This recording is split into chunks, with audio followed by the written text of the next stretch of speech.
this is related to something I discussed with Kyle. Where's Kyle? Kyle and see you at last Thursday at the end of class, after class. So this is one of those exercises where we have two functions. Let's see, this one we call f of x, okay, and they're both rational, they're both fractions, so they have a denominator. Let's say that this one is x minus 3, and let's call another function, for example, g of x, and this one is called, this one is defined as 1 over 8 minus x. So one thing we could do right off the bat when we see the definition of these things is to determine what is the domain, okay? And to determine the domain of each of these functions, because they are functions that have a denominator, they have a numerator equal to a constant, in this case the same constant, but the denominator, to determine what's the domain, we would say, okay, so set the denominator equal to 0,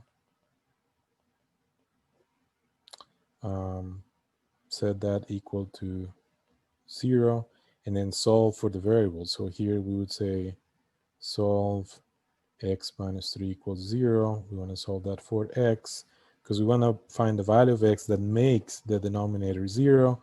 So this is true if and only if x is equal to 3.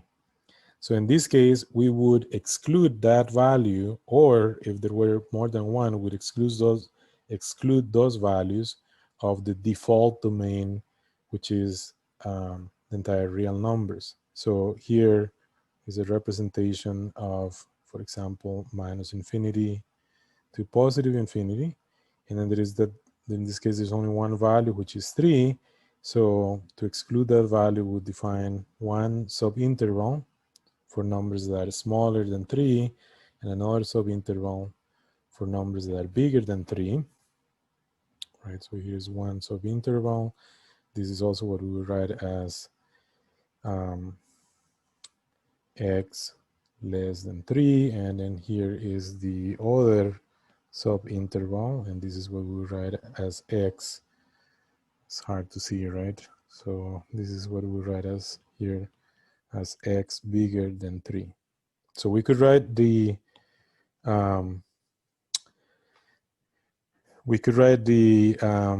subintervals with inequalities, or we could write them as minus infinity to 3, open at 3, and then 3 to positive infinity, and then we write union between. That is the domain of the, so this here is the domain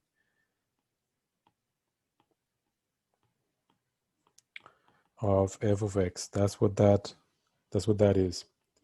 Now the domain of g of x is similar, so we would do a similar calculation and determine that for g of x we will need to exclude. So in g of x we have x 8 minus x equals 0. This is true if and only if x is equal to 8.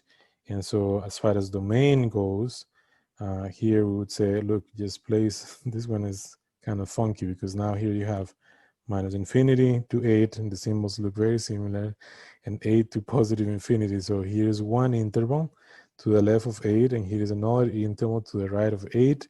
So we could write this as minus infinity to 8 open over there, union with 8 to positive infinity. Yeah, so that's probably something that makes anybody